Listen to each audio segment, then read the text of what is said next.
Au sud Liban, les gens retournent dans leurs maisons abandonnées, les klaxons retentissent et certains brandissent des drapeaux du Hezbollah.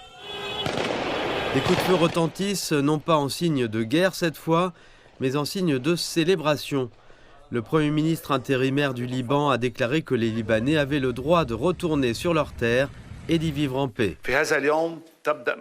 En ce jour, le long voyage commence pour reconstruire ce qui a été détruit et pour continuer de renforcer le rôle des institutions légitimes, au premier rang desquelles l'armée, sur laquelle nous fondons de grands espoirs pour étendre l'autorité de l'État sur l'ensemble de la nation et renforcer sa présence dans le sud meurtri. En vertu de cet accord, le Hezbollah retirera ses combattants et ses armes de la zone située au sud du fleuve Litani jusqu'à la ligne bleue, définie par la résolution 1701 du Conseil de sécurité de l'ONU, adoptée en 2006. Israël retirera également ses forces de la même zone et l'armée libanaise en prendra le contrôle.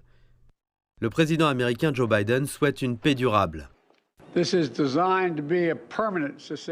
Il s'agit d'une cessation permanente des hostilités. Ce qui reste du Hezbollah et des autres organisations terroristes ne sera pas autorisé. J'insiste à menacer à nouveau la sécurité d'Israël. Le Premier ministre israélien Benjamin Netanyahou a déclaré que le cessez-le-feu était militairement stratégique.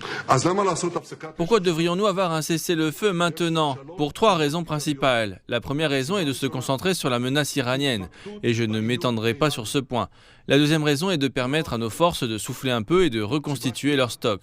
Et la troisième raison d'avoir un cessez-le-feu est de séparer les fronts et d'isoler le Hamas. Si cet accord peut être considéré comme un succès diplomatique, rien n'indique qu'il changera quoi que ce soit au conflit à Gaza, où les victimes civiles continuent de s'accumuler alors qu'Israël combat le Hamas.